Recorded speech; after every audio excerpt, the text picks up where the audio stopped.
जनमानस में श्रीमद् भगवद गीता का लोकप्रिय नाम गीता है।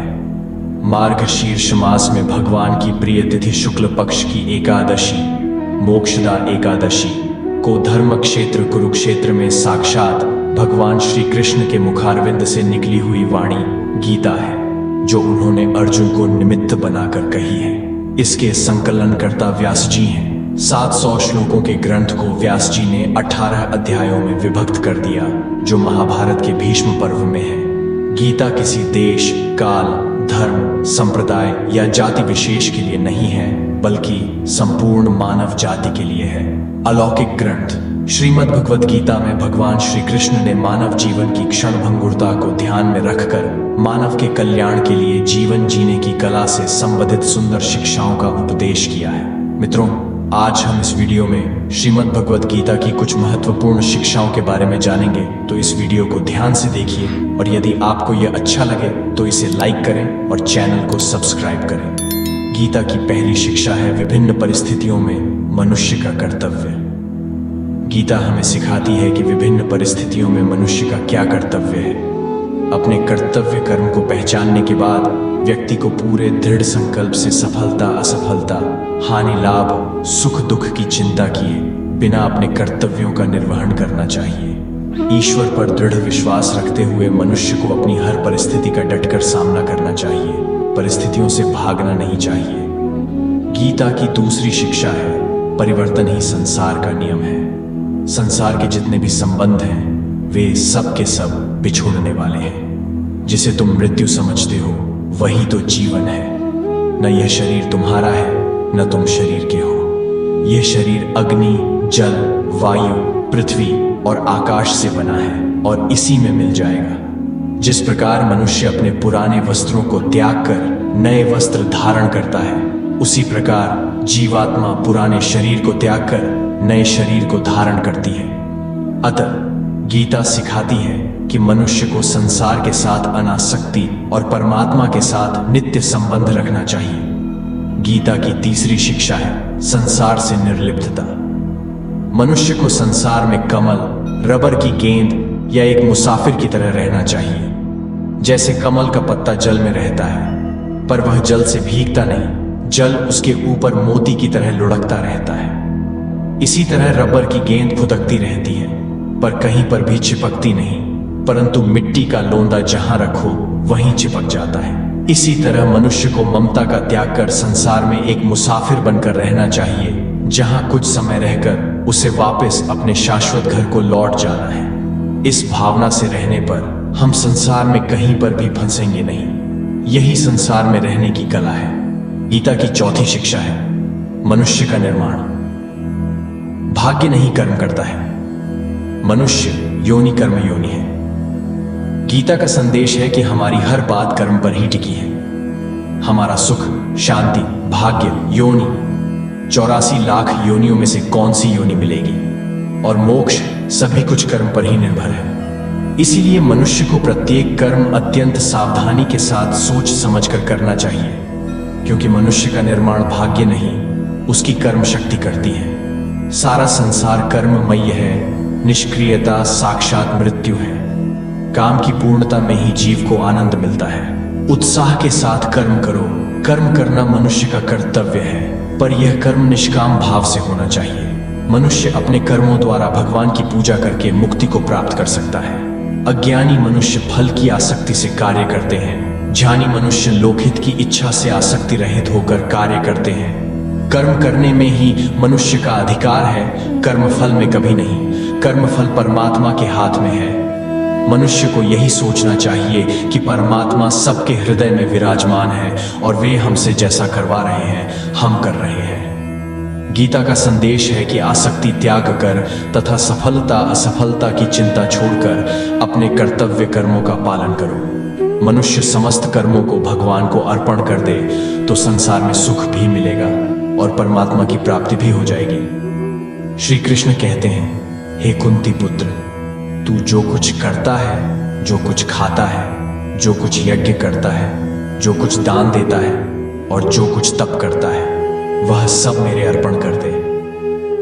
मनुष्य को निषिद्ध कर्मों, चोरी, झूठ, छल, कपट, हिंसा आदि का त्याग कर देना चाहिए। गीता की 5वीं शिक्षा है भय, लोभ, क्रोध आदि नकारात्मक दुर्गुणों का त्याग। परमात्मा की प्राप्ति और सुखी व स्वस्थ जीवन के लिए गीता मनुष्य को नकारात्मक दुर्गुणों से दूर रहकर कर्मठ, उत्साहवान और प्रसन्न चित्त रहने की शिक्षा देती है। श्री कृष्ण कहते हैं, क्यों व्यर्थ चिंता करते हो? किससे व्यर्थ डरते हो? कौन तुम्हें मार सकता है? आत्मा न पैदा होती है न मरती है। आत्मा स्थिर है। आत्मा को शस्त्र काट नहीं सकते, अग्नि जला नहीं सकती, जल गीला नहीं कर सकता और वायु सुखा नहीं सकती। गीता का संदेश है कि मनुष्य को त्याग की भावना के साथ इस संसार को भोगना चाहिए। लोभ की प्रवृत्ति पतन कराती है। करुणा व सत्य पथ को अपनाओ, पवित्रता से रहो। अपने आहार विहार को शुद्ध, पवित्र और परिमित रखो। किसी भी प्राणी के प्रति वैर भाव नहीं रखना चाहिए, क्योंकि संसार में जड़ चेतन जितने भी प्राणी हैं, सब में परमात्मा का निवास है। गीता में कहा है, प्रसन्न चित्त रहने से संपूर्ण दुखों का नाश हो जाता है। ईर्ष्या का सदैव त्याग करो। जो राग द्वेष नहीं करता उसको भगवान ने अपना प्यारा भक्त बताया है। गीता की 6ठी शिक्षा है स्वार्थ रहित सेवा या लोकोपकार का महत्व। हमें जो कुछ मिला है वह सृष्टि से मिला है, इसलिए उसको सृष्टि की सेवा में ही लगा देना चाहिए। गीता में निष्काम भाव की बड़ी महिमा है। मनुष्य के द्वारा जितनी ज्यादा सेवा होगी वह उतना ही अधिक श्रेष्ठ हो जाएगा। संसार से कुछ चाहना अपने आप को पराधीन बनाना है। संसार में देने के लिए ही रहना है, लेने के लिए नहीं, क्योंकि लेने की इच्छा का नाम ही बंधन है, पराधीनता है। सेवा करते रहने से मनुष्य संसार से ऊपर उठ जाता है, यही मुक्ति है। गीता का संदेश है कि एकांत में भगवान के ध्यान करने से ज्यादा निस्वार्थ भाव से किया गया लोकोपकार ज्यादा श्रेष्ठ है। दूसरों के लिए कल्याण कार्यों को करने वाले मनुष्य की कभी दुर्गति नहीं होती। श्री कृष्ण कहते हैं, जो मनुष्य प्राणी मात्र के हित में रत रहते हैं वे मेरे को ही प्राप्त होते हैं। मनुष्य को जो वस्तुएं मिली हैं वह सबकी सेवा के लिए है। जो अकेला उसका उपभोग करता है उसको चोर कहा गया है। गीता की 7वीं शिक्षा है चिंता, शोक और उद्वेग दूर करने का उपाय। गीता में कहा है, जो हुआ वह अच्छा हुआ, जो हो रहा है वह अच्छा हो रहा है, जो होगा वह भी अच्छा ही होगा। भूत का पश्चाताप न करो, भविष्य की चिंता न करो, वर्तमान में जियो। यह संसार एक रंगमंच है जहां सभी को खेलना अर्थात अपना कर्तव्य कर्म करना है। खेल की चीजों को अपना मान लेने से ही अशांति आ जाती है। अपनापन छूटते ही शांति मिल जाती है। आज के युग की सबसे बड़ी बीमारी चिंता का समाधान बताते हुए भगवान कहते हैं, तू संपूर्ण धर्मों के आश्रयों को छोड़कर केवल एक मेरी शरण में आ जा।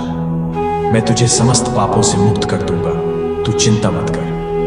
भगवान की शरण में जाने का अर्थ है श्रद्धा पूर्वक निष्काम भाव से भगवान की आज्ञा का पालन करना, उनके गुण व स्वरूप का चिंतन करना एवं हमारे कर्मों के अनुसार जो सुख दुख आदि प्राप्त हो उनमें सम रहना।